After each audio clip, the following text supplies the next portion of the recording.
May tanong ka ba sa inyong kalusugan?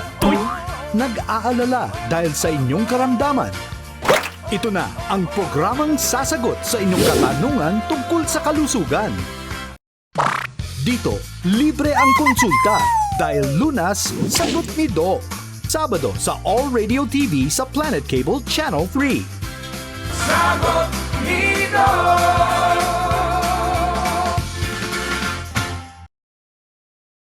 Ang programang ito ay hatid sa inyo ng Naproxen Sodium, Flanax. Sobrang sakit, panatag sa Flanax. Isang napakagandang umaga po sa inyong lahat. Welcome sa programang Tutugon sa mga tanong tungkol sa inyong karamdaman. Ako po si Michelle Giliang. Dito, sagot namin ang konsulta, mga problema sa kalusugan ating aagapan. Dahil ang Lunas, sagot ni Doc. Sagot ni Doc!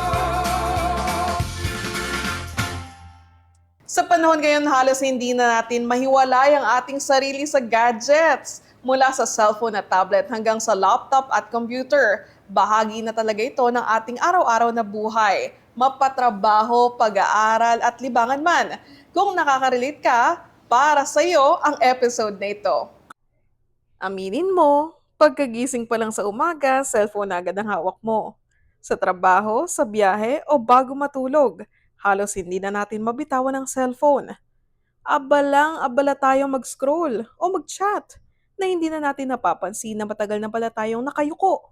Ngawit na ang leeg. Ito ang dahilan kung bakit mas dumarami ang nakakaranas ng teknik. Madalas nagsisimula yan sa pananakit o pananigas ng leeg. Kapag malala na, pati balikat, likod at ulo nadadamay na sa sakit. Paano ba maiiwasan ang teknik sa panahon na halos lahat nakadepende na sa cellphone, laptop at iba pang gadgets? Alamin natin ang kasagutan dito sa Sagot ni Doc. At para bigyan tayo ng expert advice, makakasama natin ang isang rheumatologist mula St. Luke's Medical Center, BGC, at Allied Care Experts Medical Center, Mandaluyong City. Nagtapos siya ng medicine sa University of Santo Tomas at residency training sa St. Luke's Medical Center, Global City. Kasapi rin siya ng Philippine Rheumatology Association.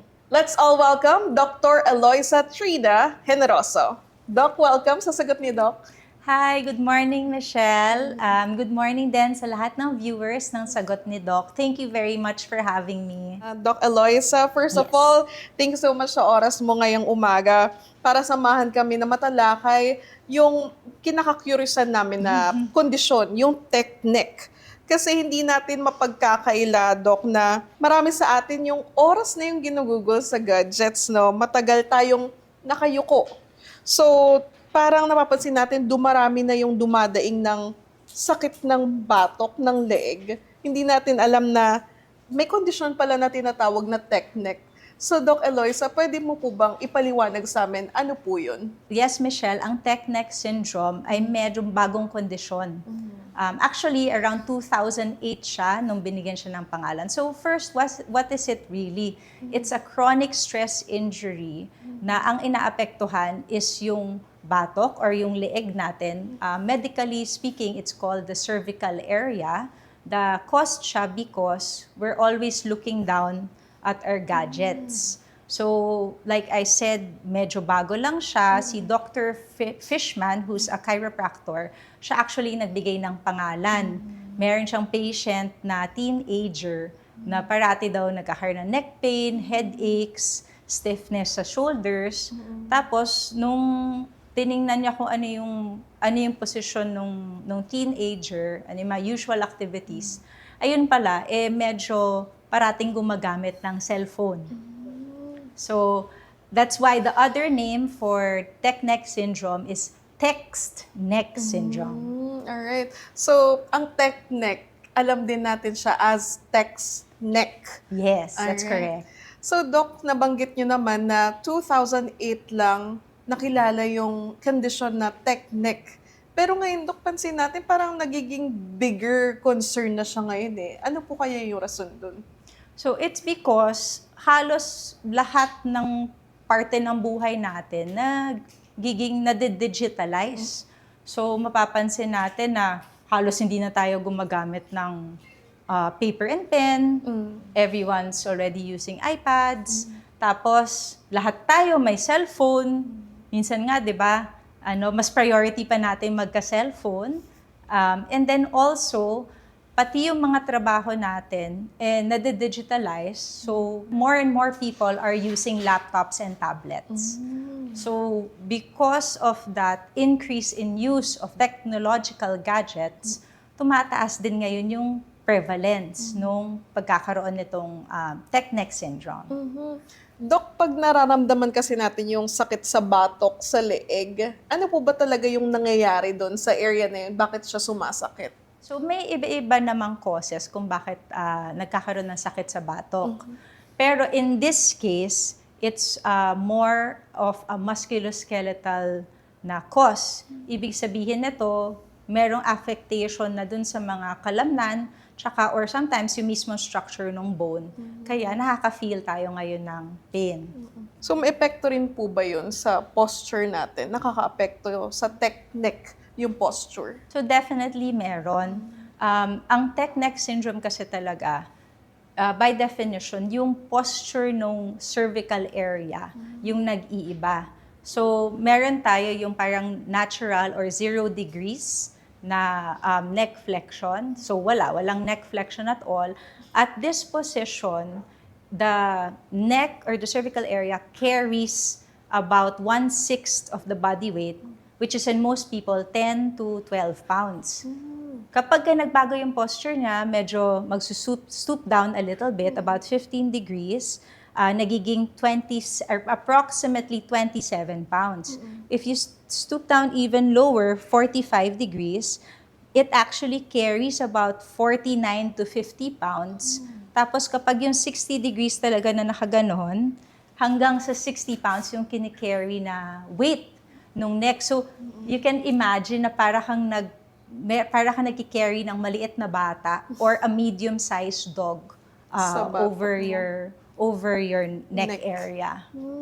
Kasi may mga nakikita tayo nagte-text, Dok, pag ganun mag-text, di ba? Parang yukong-yuko. Yes, oo. So, mas prone sila, Dok, sa tech neck. Yes, because as we said, pag with the greater na neck flexion or pagyuko, greater than yung pressure or the weight that the cervical spine is carrying.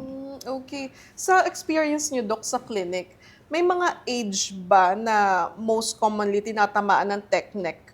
Or may bata na rin ba? Or matanda lang yung tinatamaan nito? So that's a good question, no? Kasi what we're seeing now is from the usual na teenagers to young adults, na kasi sila yung mas babad, sila yung mas used to using the gadgets, that age bracket that's being affected by tech neck is now widening.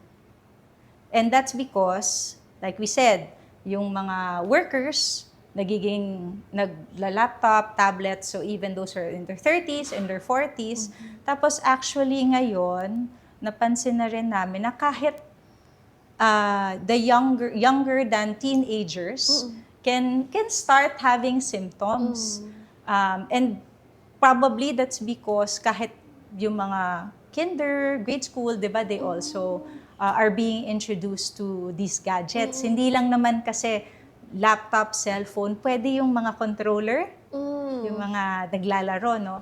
And then also, we noticed na even yung mga retirees, or a little bit older, they're also complaining of this because I think lahat talaga naka-cellphone na. Ang ganda ng sinabi mo, Doc, no? Yung tech neck, hindi lang siya nakukuha dahil sa pagte-text, sa pag-gadgets. Pwede rin yung mga game controllers na naglalaro ka ng video games. Yes, oo. Tapos, Doc, pwede rin po ba yung mga toddler?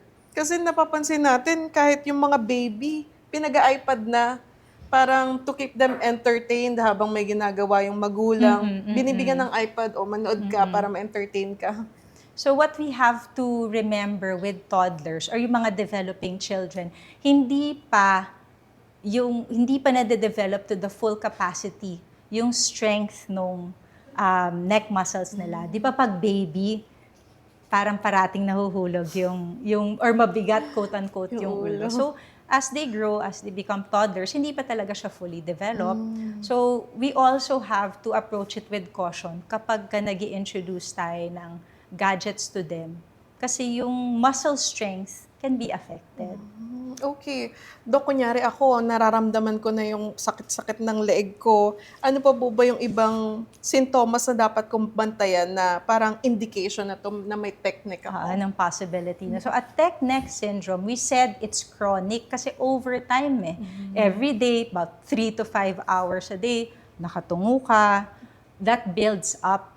So, meron siyang stages. So, there's the early stage kung saan nakakaramdam tayo ng ngalay. Parang, medyo sumakit yung leg ko. Nakaganyan kasi ako for the entire afternoon. So, yun yung unang symptom. Pero nawawala siya after you rest. Kapag nawawala yung pressure ngayon sa neck. The second stage is the intermediate stage. Diyan naman yung nagkakaroon na parang kumakalat na siya. Yung sakit. Hindi lang siya sa leeg. Meron na nagko-complain ng headaches. Meron naman nagko-complain na iba na, bakit yung balikat ko parang ngalay na din? Some people, they can even feel na parang mas hirap sila huminga. No? And then there's the advanced stage. So dito pumapasok yung more of the structural na damage. So yung fact na there's flexion dun sa spine, hindi siya dun sa ideal na posisyon. So it creates pressure on certain parts of her spine. So dun pumapasok yung pwedeng mawala siya, malihis siya dun sa natural position. O kaya if you've heard of yung mga herniated disc, o kaya yung mga compressed na nerves, this is the more advanced stage. And actually, dun tayo parang magkakaroon ng, shucks, kailangan ko na talaga magpatingin. Dok, itong mga nababanggit mo na sakit, no? Sakit na kalakip nung technique, nagkakaiba ba siya kung yung bata yung nakaranas nito at sa matanda or pareha lang? So magkaiba siya in a sense na as we age, recovery also differs, pati yung mga mas sensitivity din natin to pain. So we touched on it earlier na kapag ka mas bata, the muscles are developing. So, pero malakas pa kasi rin yung muscles nila and then mas flexible, you would say, and then their ligaments are also stronger. So, yung adaptability nila dun sa mismong stress is greater. Tapos, I would say, mas correctable siya, di ba, kapag mas bata.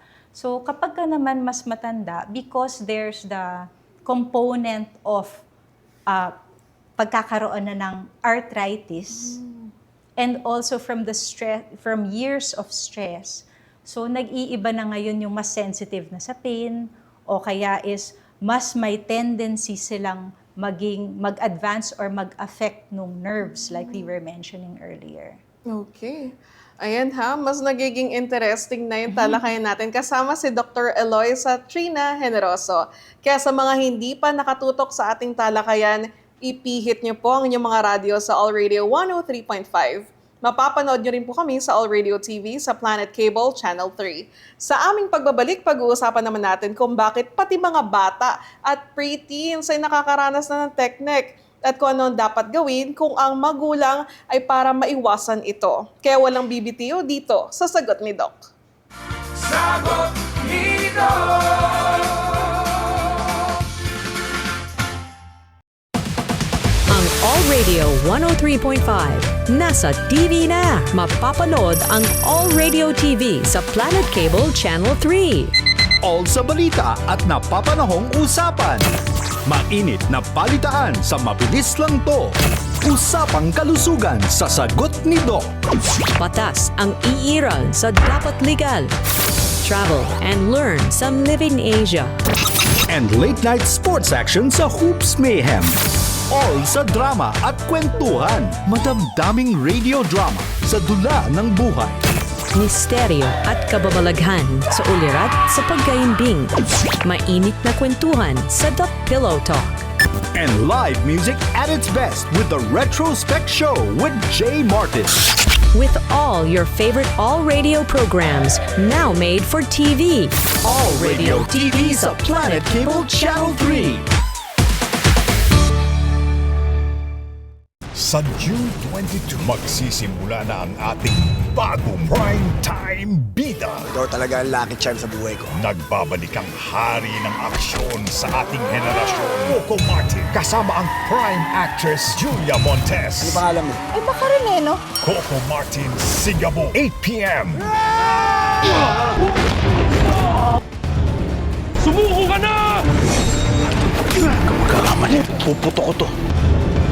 Blood versus Duty sa bago nitong oras, 8:45 p.m. Ang kapal ng mukha mo! The audacity! Babawilan niya! What are you doing here? Vincent? Iwan mo!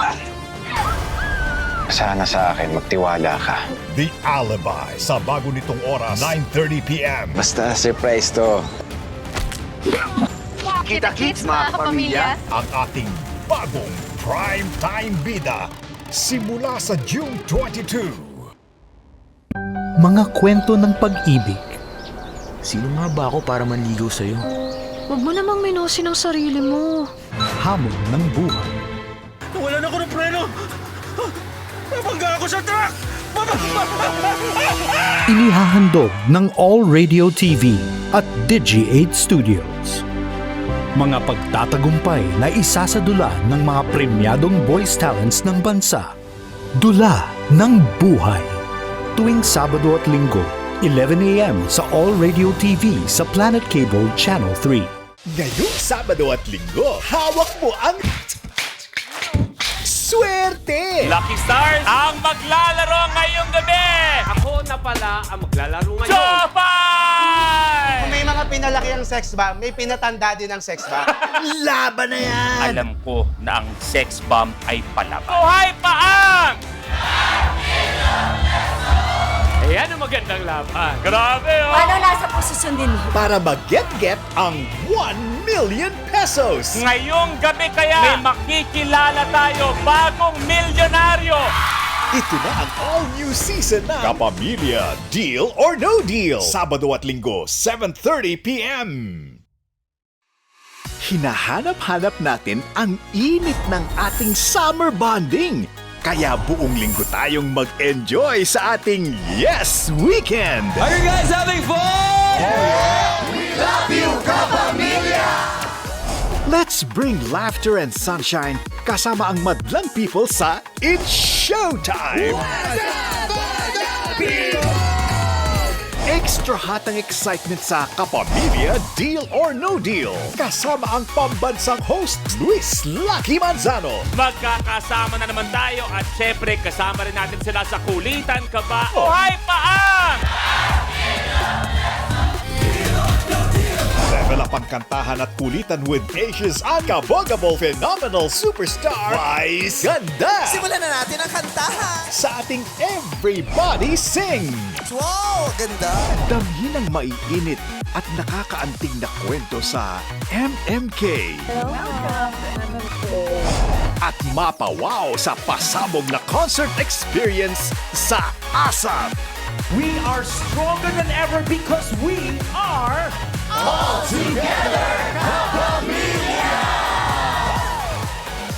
Masaya ang summer dahil we are together sa ating Yes Weekend!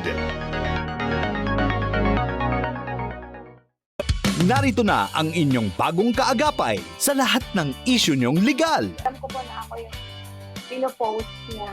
Alamin ang inyong karapatan Yung violation of the Data Privacy Act. sa lahat ng sigalot. Batas ang iiral kasama si Attorney Chris Sorongon. Kami po ang inyong gabay para sa katarungan. Ito po ang Dapat Legal. Tuwing Sabado, 10 a.m. dito sa All Radio TV.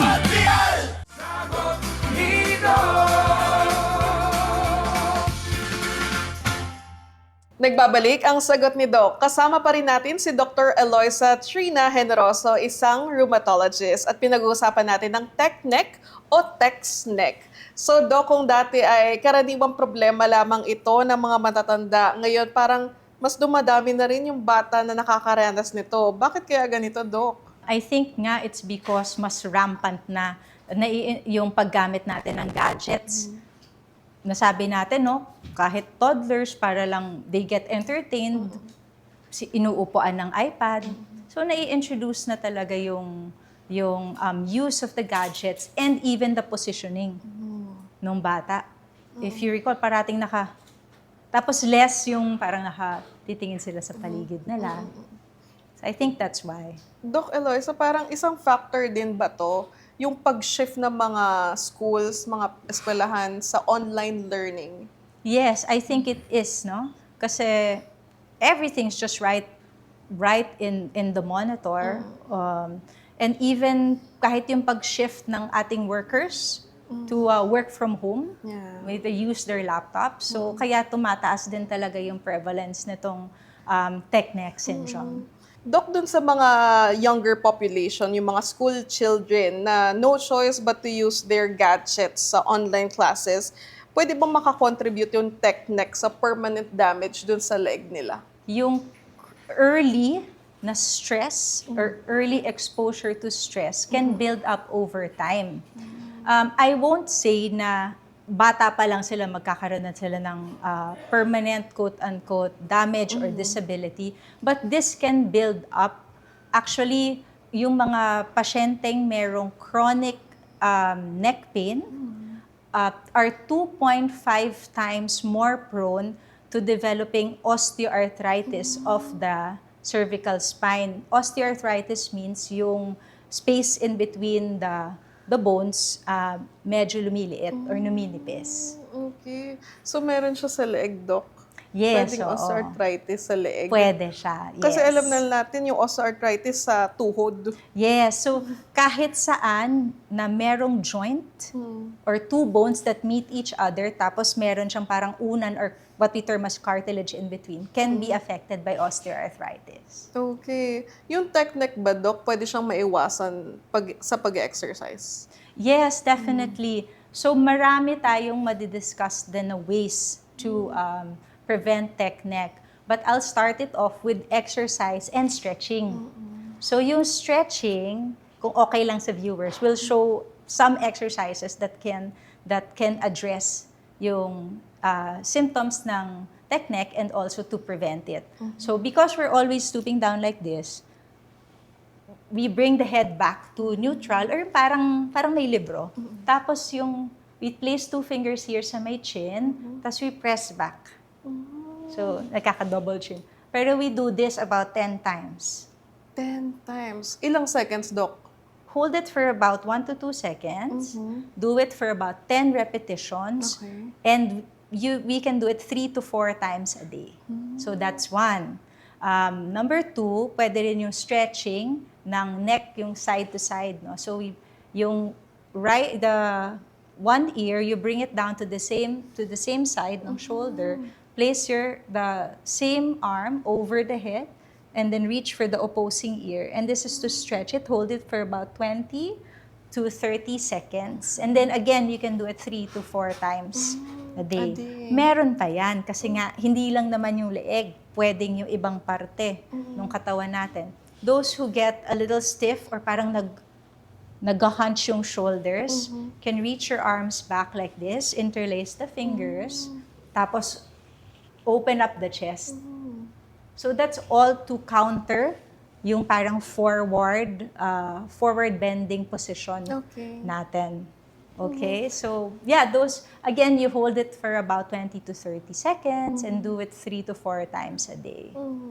Wow, thank you so much, Doc, no, sa tips mo para maiwasan yung Marami tech neck. pa. Marami pa. Pero ito yung mga practical na exercise na pwede madaling gawin, no, Doc? Doon naman, Doc, sa mga work from home natin na mga kababayan, working adults, yung mga ilang oras nakababad sa computer. Ano po ba yung ideal position pag nakaharap ka sa computer monitor? Okay. So dito pumapasok yung tinatawag natin na ergonomics or parang the science of how our workstations are fixed. So usually, we assume naman na pag work from home, nakaharap nga sa monitor, either a monitor or a laptop. So first is kung gaano kataas yung device. Okay. Yung device. So dapat ang katapat ng device mo almost waist level. Kasi dapat ang position ng katawan is 90 degrees yung sa hips, tapos 90 degrees din yung sa knees. So working from the way up. Tapos kapag nilatag natin yung hands or yung arms natin, very minimal lang din yung degree of flexion niya. This one. Tapos yung monitor, the top of the monitor, ideally the top third is at eye level. Okay. Or kung hindi kaya, kasi meron yata mga hindi naman naka-monitor, naka-desktop, basta yung pagka-tilt sa kanya, yung top part kapantay nung eye, shift mo yung eyes mo downwards to it. Okay? So also, it's a good practice to follow the 20-20-20 rule. So after 20 minutes na nakatutok sa monitor, we shift our eyes away to something that's about 20 feet or about 4 people away from us.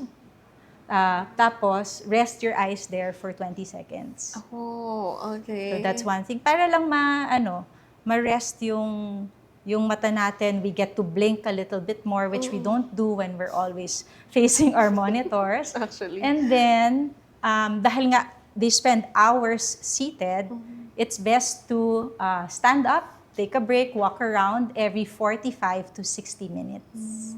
So even yung mga nagkakaroon ng standing desks, nakakatulong din siya. Okay. Dok, dun sa mga dumadaing ng sakit, meron ba kayong mare-recommend na pwede nilang inumin as pain reliever or pwedeng mayroong i-apply doon sa neck area? Oo. So actually, ang maganda sa pagtugon natin sa pain, marami tayong options. So you mentioned already yung mga topicals. So definitely, meron tayong mga topical gels or creams that can address the pain. Yung iba dito, maaalala nyo, medyo may konting init or kaya may konting lamig, which actually gives us a different sensation para hindi lang yung pain yung mararamdaman natin. So that's more local. Meron ding available actually ng mga dermal patches na kapag ang desired natin is parang mas matagal yung effect, or mas slow yung release nung gamot or nung medication, pwede rin mag-apply ng mga patches. Dok, yung mga topical gels, topical patches, nakakatulong siya. What if, Dok, ang preference ko ay oral medicine? Definitely, meron din naman pwedeng inumin. So kami, or personally, I prescribed oral medications kapag mas maraming affected na areas at saka kung parang mas severe yung pain. So we have what we call yung mga non-steroidal na anti-inflammatories. So these are pain relievers. Iba-iba siya ng klase, pero the common ones, what we have is like if you've heard of naproxen. Oo. So etong naproxen, ang maganda sa kanya, mabisa siya, mabilis actually yung effect niya. Within less than 1 hour, you actually get to significant pain relief. Matagal din siya, lasts for about 12 hours yung effect niya. And then, unlike other kinds of NSAIDs, it's deemed to be safer sa heart. So, naturally, kapag may binibigay tayo ng gamot, dapat, di ba, binabagay natin siya dun sa pasyente. So, I always ask, or I always assess kung meron bang ibang kondisyon na kailangan maging mas careful ako about. So, in these cases, lalo na yung mga merong heart problems, cardiovascular diseases, I actually prefer to give naproxen. The dose and the timing is very important. So the dosage is 550 milligrams per tablet. And then you take 1 tablet every 12 hours. As long as merong. So of course, there's an as-needed basis kung merong pain. Pero let's say, paano kung mas matanda yung pasyente, I will assess kung kailangan ko ibaba yung dose. Meron din yung nasa 275 milligrams naman. So, kailan ko pwede inumin tong naproxen, Doc, pag nakakaranas na ako ng matinding sakit? Kailangan ko bang kumain or pwede ko siyang inumin kahit walang kain? Halos naman lahat ng pain relievers recommended that we have a full stomach bago natin siya inumin. Doc, may duration ba? How long yung safe na pag-inom ng naproxen? Or pwede ko siyang inumin hanggat gusto ko? So, ang recommended namin is 2 weeks maximum. Kasi syempre, kung umabot ka na ng 2 weeks, tapos pabalik-balik pa rin, or lumalala pa yung pain, the next step is to visit your doctor. Okay. Ayan, napakarami na nating natutunan tungkol sa TechNec mula sa mga sanhi nito hanggang sa mga paraan para maibisan ng pananakit. Pero hindi pa dyan nagtatapos ang ating usapan. Pagbalik natin, tatalakayan naman natin kung paano ito maiiwasan. At syempre, sasagutin na rin ni Doc Eloisa ang mga tanong mula sa inyong mga ka-SD. Kaya kapit lang dito sa Sagot ni Doc. Sagot ni Doc! Turn it up. It's time to count down. Every day, one theme, 25 hits, 0 dull moments. This is All Hits 25, the daily countdown that rewinds, rewires, and reignites your love for music. Mondays, All Hits 80s, big hair, big synths, big anthems. 25 tracks that shape the decade. Tuesdays, All Hits OPM, Pinoy Classics, Pinoy Pride. 25 gems from the year that made them shine. Wednesdays, All Hits Soundtrack, movies, series, icons. 25 songs that made the scenes unforgettable. Thursdays, All Hits Artist Edition, One Legend. 25 hits, originals, remakes, and covers that keep the legacy alive. Fridays, All Hits Global, K-pop, J-pop, P-pop, 25 worldwide bangers in one explosive countdown. All Hits 25, one theme, 25 hits. Every day, a new musical time machine. Only the hits, only on your station. All Radio 103.5. Ang All Radio 103.5 nasa TV na. Mapapanood ang All Radio TV sa Planet Cable Channel 3. All sa balita at napapanahong usapan. Mainit na balitaan sa mabilis lang to. Usapang kalusugan sa Sagot ni Doc. Batas ang iiral sa dapat legal. Travel and learn sa Living Asia. And late night sports action sa Hoops Mayhem. All sa drama at kwentuhan. Madamdaming radio drama sa dula ng buhay. Misteryo at kababalaghan sa ulirat sa pagkaimbing. Mainit na kwentuhan sa The Pillow Talk. And live music at its best with the Retrospect Show with Jay Martin. With all your favorite All Radio programs now made for TV. All Radio TV sa Planet Cable Channel 3.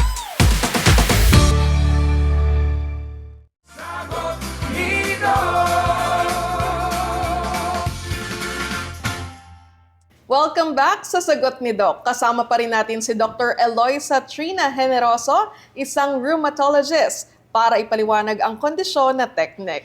Ngayon naman oras na para sagutin ang ilan sa mga tanong na ipinadala nyo sa amin, mga ka-SD. So Doc, ready na tayo? Yes, let's go. Okay, first question mula kay Angela ng Antipolo City, Rizal. Totoo po bang nakakasama ang paggamit ng cellphone habang nakahiga? So, kapag nakahiga tayo, we have to take note of the positioning nung head and even nung gadget. Usually, kapag nakahiga tayo, nasa nakalagay yung gadget. Di ba nasa, pag iPad or laptop, usually nasa tiyan. Kapag naman cellphone, naka-ganon lang siya, no? Parang naka-bend yung arms. Tapos, so, imagine mo na lang nakahiga ako. So, kung pag nasa tiyan ko siya, ang tendency is gaganon. Parang you'll flex your neck more or maglalagay pa tayo ng pillows.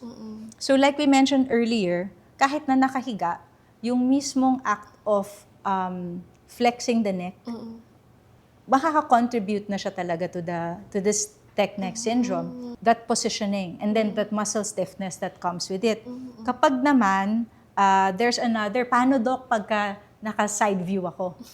O, diba? That's another option. So pag naka-side view naman yung pasyente, ang tendency is naka-lateral flexion siya eh. Either one side, naka-ganon. So even this one, nakaka-overstretch siya ng one side, nakaka-overcompress siya ng kabila.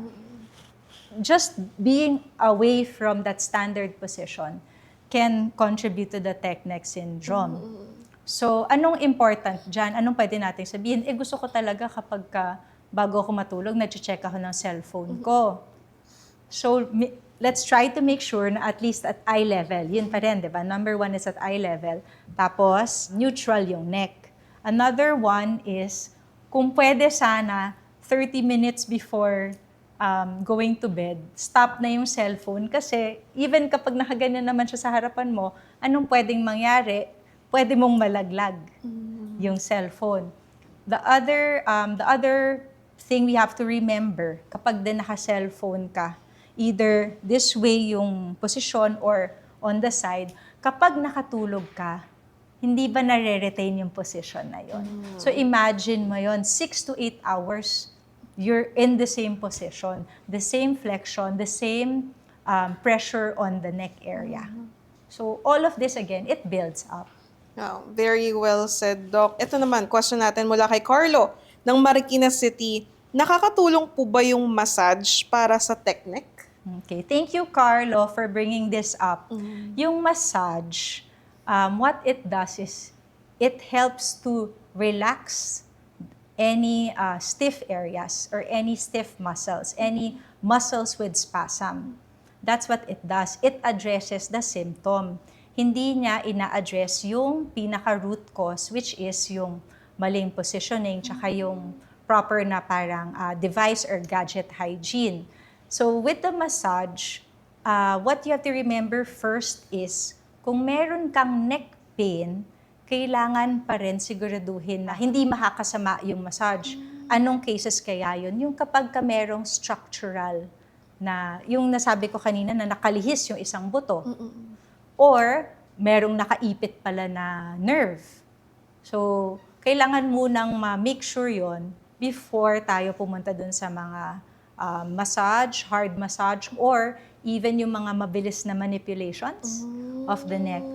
But if you're in the clear, a massage can definitely help kasi it increases the blood flow to that area. With blood flow comes oxygen and nutrients that help it to recover. Alright. Ito naman, Doc, mula kay Jomar ng Bulacan. Kailangan po ba talagang itaas ng cellphone sa eye level o OA naman po yun? I think, Jomar, nasagot na natin to. Keeping your gadgets at eye level lessens the flexion and subsequently yung weight or pressure sa leeg.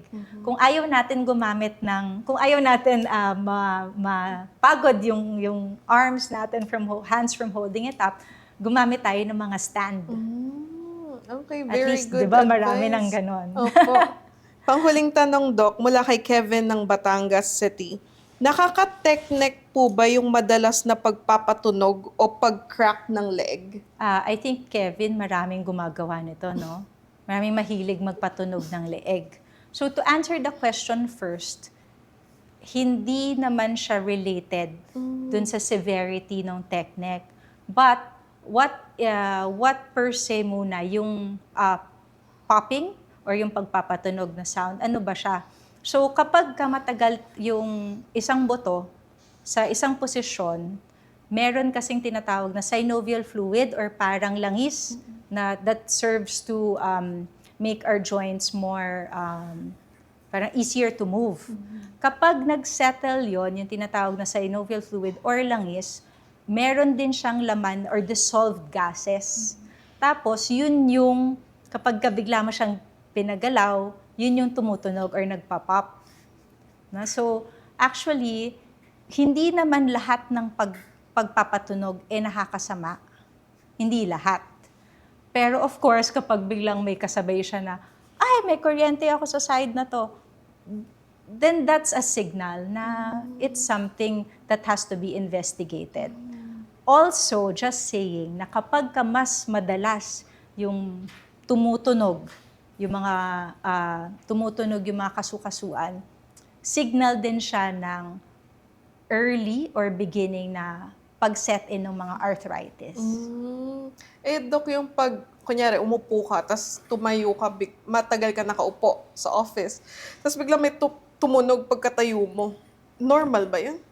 So, actually, it's the same.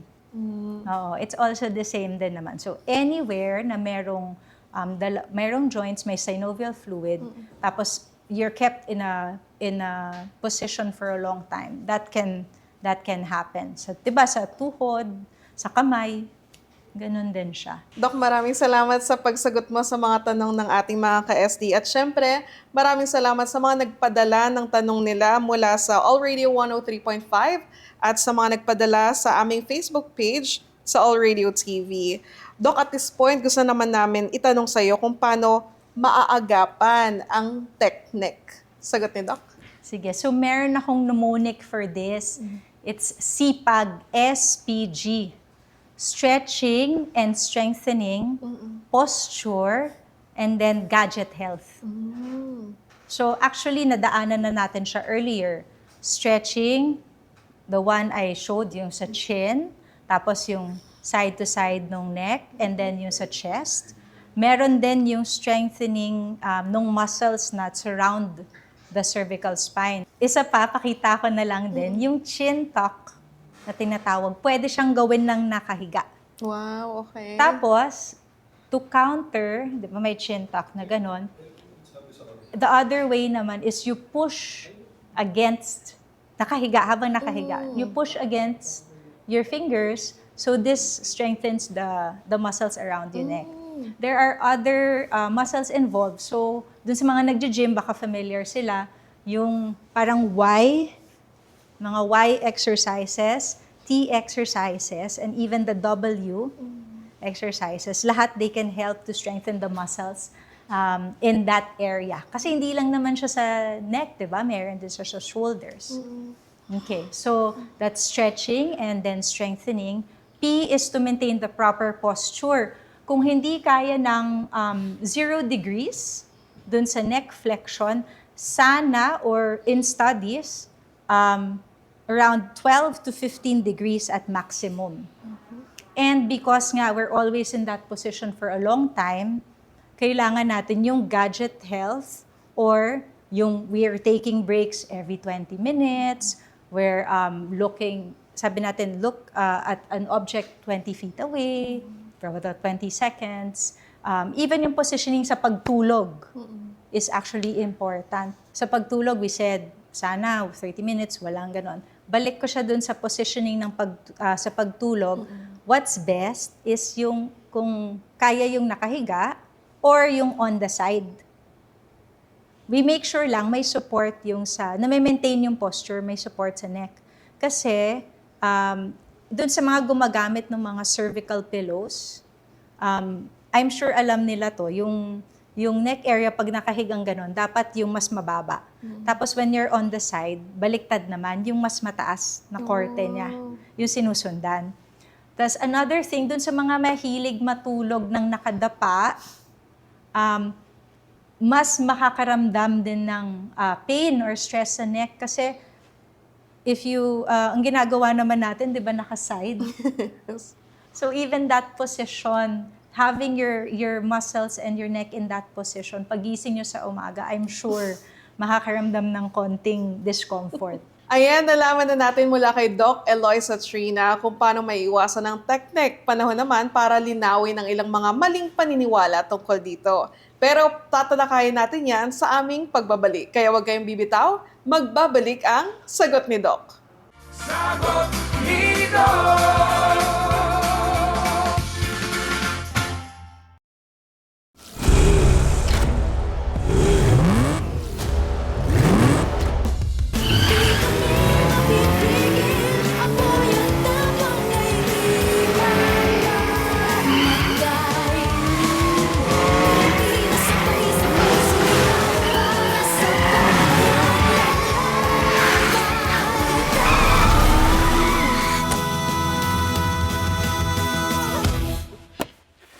Na-miss niyo ba kami? Huwag kayong mag-alala. Malapit nyo na kami mapanood sa inyong mga tahanan. Abangan ang Coco Martins Sigabo, malapit na sa June 22, 8 p.m. sa Primetime Bida. Kita-kits mga kapamilya! Bago pumikit ang mundo, dito muna tayo. Miss Tuesday Vargas! Wow, ang cute. Ang gising lang. Kung saan ang chika nagiging kwento. Ayoko maging pirate, ayoko maging doktor. Basta gusto ko maging teacher. Na nakapalda. At ang kwento nagiging totoo. My father, Brad Pitt. That's me. That's you! The Pillow Talk. Sabado, alas 7 ng gabi. Dito sa All Radio TV sa Planet Cable Channel 3. Everybody, mag-ingay! Na-miss niyo ba kami, everybody? Nagbabalik ang Good Vibes kantahan ng Sangbayanan. We are back! New episodes, kulitan. Natutuwa ka ba o sinasapian ka na? New season ng kantahan. Wow, ganda! Kasama ang favorite ng everybody, Ganda! Simulan na natin ang kantahan! Everybody sing! Ngayong May 2 and 3 na! Sa June 22, magsisimula na ang ating bagong prime time bida. Ito talaga ang lucky charm sa buhay ko. Nagbabalik ang hari ng aksyon sa ating henerasyon. Coco Martin, kasama ang prime actress Julia Montes. Ano pangalan mo? Ay, baka rin eh, no? Coco Martin, Sigabo, 8 p.m. Sumuko ka na! Magkakamali, puputo ko to. Blood versus Duty sa bago nitong oras, 8:45 p.m. Ang kapal ng mukha mo! The audacity! Babawiin natin! Bakit mo? What are you doing here? Vincent? Iwan mo! Sana sa akin, magtiwala ka. The Alibi sa bago nitong oras, 9:30 p.m. Basta surprise to. Kita-kits mga kapamilya! Ang ating bagong prime time bida simula sa June 22. Welcome to my hometown. Ikot tayo ngayon dito sa Imus, Cavite. Ari na kita sa Iloilo. This is my hometown! Simula ngayong Sabado, Tao Po goes to iba-ibang probinsya. Nakapunta ka na ba sa Tarlac? Bibisita tayo sa hometown ng ating mga patrol ng Pilipino na taga-Tarlac. A province full of surprises, flavors, at adventures na legit na pang bucket list. Cavite, Pakita ko sa inyo ang old school history pero cool vibe dito sa amin. Iloilo, Iloilo is more than your usual tourist destination. It's more fun, more adventures. at Batangas. Ay kapag hometown adventure, kailangan laging exciting. Ang saya! Ang kanilang tour and adventure sa Tao Po! Sabado, sa bago nitong oras, alas 6:45 ng gabi. Ngayong June, saksihan ang katatagan ng mga haligi ng tahanan. Bili na ho kayo. Baka makapanakit pa yan eh. Ano manakit? Inaano ba kayo ng asawa ko ha? Kahit naman ipaliwanag ko sa kanila na mannerisms ko lang to, pagtatawanan pa rin nila ako. Isa kang mabuting ama, asawa. Pasihagi pa! Kalahating milyon, kaya kailangan natin sa operasyon. Kailangan kong magmakaawa. Yun na lang yung paraan para maging mabuti ako ama. Gagawin ko yun. Ito po, kumita po ako ng extra. Kaya naman pala dumadami yung mga kabataan na halangang bituka dahil sa pangungungsinte ng mga magulang. Na-primap lang. Kung anak ko yan, putol na sungay niyan. Uy! Artist ako eh. Tingnan lang natin kung hindi lumaking kawawa yung mga anak ko. At pagsisisihan ng asawa mo na ikaw pinakasalan niya. Wala akong kwentang ama. Wala akong kwentang asawa. Wala! Ma! Namamana ang si Kenny. Sana po kasi siyang tibay tatag niyo. Kahit natin, kahit na lahat na nakaharap sa atin nagbibigay sa atin ng dahilan para bumigay na. Kayo po yung nag-viral na namimigay ng libreng taho. Ako po sa inyo, tay. Magbablog din po ako. Wala akong sariling pamilya. Pero tignan mo naman ngayon, ang laki ng pamilya ko. Hindi ka mamatay nang hindi nabigyan ng magandang buhay pa. Uwi ako agad pag nakaipon ako. Bakit di ka man lang pumunta sa pagkamatay ng papa mo? Sa kagustuhang madalaw ang puntod ng mga magulang at dahil walang pambili ng tiket, tinangka ni Seferino na languyin ng dagat sa pagitan ng Cebu at Bohol. MMK Hugot from the Vault. Sabado at Linggo, 9:45 p.m.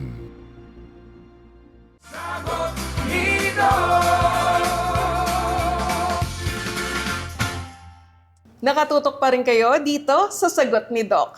Kanina napaliwanag sa atin ni Dr. Eloisa Trina Generoso ang mga paraan para maibsan ang sakit ng teknek. Mahalaga rin na maging maingat sa mga impormasyong ating pinaniniwalaan.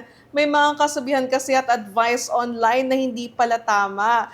So Doc, sa inyo po bang clinic, ano po yung madalas na naririnig nyo na maling paniniwala tungkol sa teknek? Ang isang very common is, pag hindi mo siya pinansin, mawawala lang siya. Okay. Which is, hindi naman, syempre, hindi siya totoo. Kasi, kung hindi mo siya pansinin, it can build up. As we said, it's chronic stress.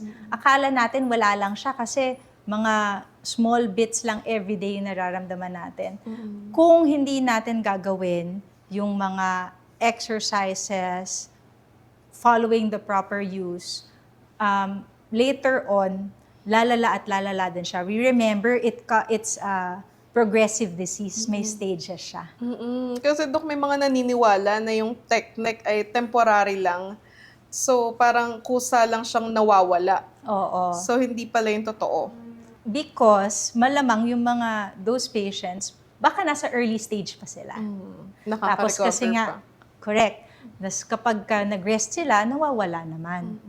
Pero like we said, kung hindi mo tatanggalin ngayon yung risk factors o yung mga practices that cause the teknek, pwedeng mag-progress siya from early, magiging intermediate. And then yung ayaw natin kasi is maging advanced siya or magkaroon ng structural na problems. Okay. Dok, totoo rin po ba na kapag may teknek ka na, simula pa lang, hindi mo na mababalik sa tamang posture or tamang structure yung leg mo? So, doon din pumapasok yung stages. Of course, we stress that we want to prevent it. If you follow the good practices sa studies, after about 4 to 8 weeks, significant na yung pain relief, tsaka even yung posturing nag-i-improve. Okay. Last naman po, Doc, na para naririnig nating paniniwala. Kapag bata ka pa, tas heavy gadget user ka, lalo na doon sa mga mahilig sa video games, ilang oras nag-video games, sinasabi nila na immune sila sa teknek. Ano po ba yun? May bearing ba yun? What we can say is, mas madali lang mag-recover talaga yung mga bata. Pero, as long as there's that exposure, actually yun nga, if you start younger, then it will build up faster. And then, that's where we come in na our patients now, normally 50s yung nagko-complain yan, yung mga sa neck. Ngayon, nagkakaroon na kami ng patients na even in their 20s. Nagko-complain na ng teknek. Yes. So, okay. And if you look back, it's because they've been heavy gadget users for a long time. Doc, bago tayo magtapos para sa ating segment na clinical takeaway, overall, ano po yung pinakamahalagang advice na gusto nyong iwan sa ating mga viewers and listeners tungkol sa teknek? I just want to stress that ang teknek syndrome is a chronic injury. Again, it builds over time. Ang mga chronic injuries, more than 50% of those can be prevented. So, early na intervention or early recognition that we are at risk for teknek is key. So, like we said, let's try to keep our neck flexion at a minimum. Let's try to do those stretches and exercises. Kasi hindi naman mawawala yung mga gadgets sa buhay natin eh. We just have to be more aware of the practices that we're doing. And then, meron namang tayong, if talagang there's pain that we need to address, we can use the topical medications, we can use the oral medications. Pero remember, kung matagal na at pabalik-balik, please consult your doctor. Pero kung ano na bang gagawin natin sa ngayon, anong pwedeng prevention, just remember, CPAG, SPG, stretching, strengthening, posture, and gadget health or gadget hygiene.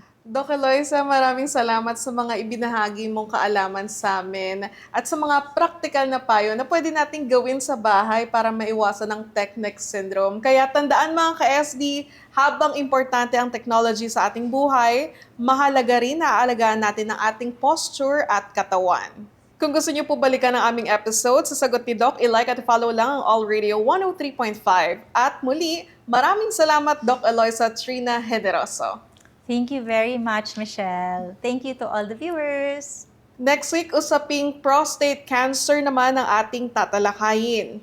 I-scan lang ang QR code na makikita sa inyong screen o mag-message sa All Radio 103.5 sa Facebook para sa Sagot ni Doc. Samahan niyo po ulit kami sa susunod na Sabado alas 7 ng umaga dito sa All Radio 103.5 at All Radio TV sa Planet Cable Channel 3. Ako po si Michelle Giliang. Mga tanong at problema sa kalusugan ating aagapan dahil ang Lunas, Sagot ni Doc. Thank you so much, Doc Eloisa. Sagot ni Doc. Sagot ni Doc. Sagot ni Doc. Sagot ni Doc.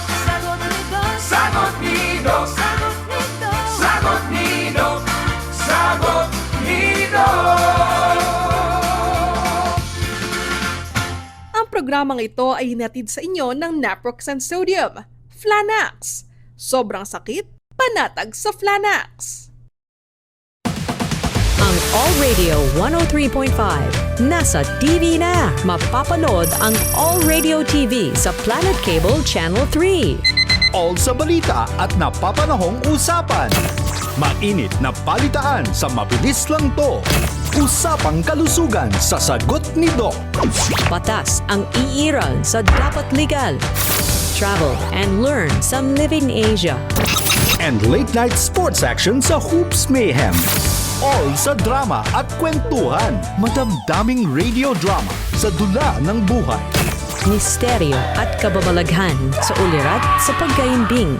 Mainit na kwentuhan sa The Pillow Talk. And live music at its best with the Retrospect Show with Jay Martin. With all your favorite All Radio programs now made for TV. All Radio TV sa Planet Cable Channel 3.